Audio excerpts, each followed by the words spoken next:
Good afternoon, California. Congratulations on making it into the final 10. My name is Fred Ansell. I'm an attorney with the Justice Department.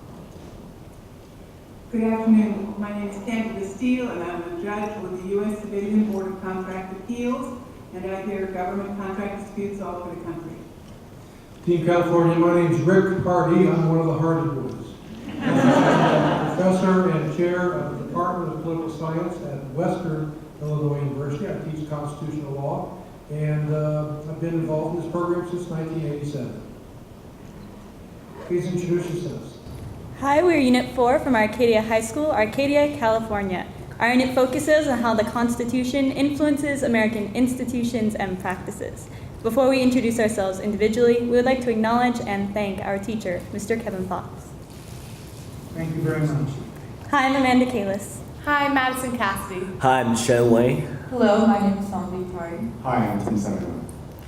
Okay, in Unit 4, the question today is number 3. Congress is the only national legislature in the world whose members are elected both separately from the executive branch and entirely from single-member districts. What are the benefits or advantages of this arrangement? What might be the advantages of mingling executive and legislative powers, such as in the British parliamentary system? The disadvantages? Why has the creation of congressional districts been controversial throughout American history? The American system of electing members of Congress, separate from the executive branch from single-member districts, has the primary benefit of encouraging deliberative, limited government.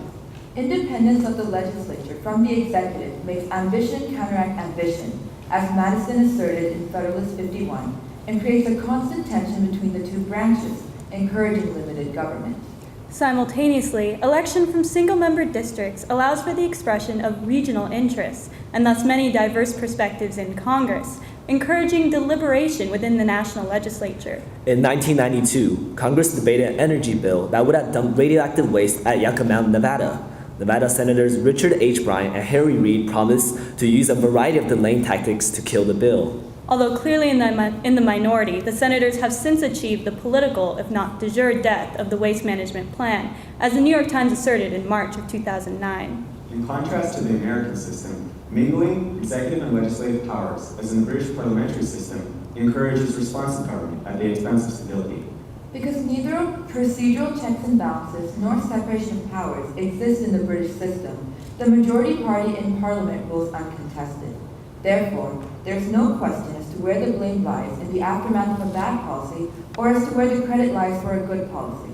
Such accountability is advantageous because the government must be responsive to the popular voice in order to stay in power. At the same time, however, the system is disadvantageous due to its inherent instability, as party turnovers result in 180-degree policy turnovers as well. For example, when the Labour Party passed the pay freeze in 1978 under leadership of Prime Minister James Callaghan, labor unions went on strike, resulting in what is now known as a winter of discontent. That spring, a vote of no confidence ousted the Prime Minister and the party from Parliament, resulting in a conservative takeover spearheaded by Margaret Thatcher. Thus, an unresponsive Labour government was thrown out of office, exhibiting accountability, in favor of the radically different platform of the Conservative government, exhibiting instability. Although not so in British history, the creation of congressional districts has always been controversial in American history. Gerrymandering, drawing district lines to favor a specific interest group, has been at the heart of the controversy. Political gerrymandering homogenizes voting bodies by ideology, resulting in some partisan candidates that detract from the deliberative process. In 2003, Republicans in Texas took advantage of their first majority in the state legislature in over 130 years to submit a redistricting plan that gave them a 21-11 majority in the House. This was clearly disproportionate, as the earlier plan created by a federal core panel exhibited a 17-15 Democratic majority. Outraged, a group of Democrats known as the Killer D's left Texas in the process to prevent a quorum. The Supreme Court's consequent ruling in League of Latin American Citizens versus Perry upheld the majority of the Texas redistricting map as constitutional, despite clear indications of political gerrymandering.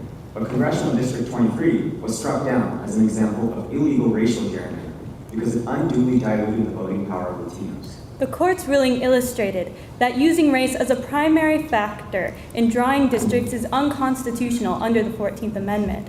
By contrast, political gerrymandering, while controversial, has never been ruled illegal because there are no manageable standards in the Constitution for the courts to base such decisions upon, as affirmed in the 2004 case Veith versus Jubileer. Therefore, since partisan gerrymandering cannot effectively be combated through the court system, we support state independent redistricting commissions, a system already adopted in several states and soon to be introduced in California, to create competitive congressional districts that will restore deliberation in Washington. Thank you. After the Bay of Pigs, President Kennedy called in the CIA director and said to him, if this were a parliamentary system, I would have to resign. But this is a presidential system, so you're going to have to resign. What do you think is the reason why that works differently in the two systems? And in that respect, which system do you think is the best? Well, in the parliamentary system, there exists a vote of no confidence, which can quickly oust the prime minister. And furthermore, the shadow government, which is physically seated opposite of the current government in the majority, is a constant reminder of the accountability in place, because that shadow government, which is the largest minority party in parliament, can then take over. And also this shadow government can question the prime minister weekly on question time, which is nationally televised. And this televised debate would show that Kennedy's actions in the Bay of Pigs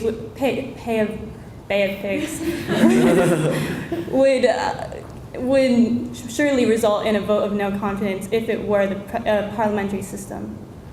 I believe that our American system is better than the parliamentary system, just in the sense that we have a system of separation of powers, of checks and balances. So the president, like in the British parliamentary system, he cannot be voted out unless he would be either re-elected or his terms be ended.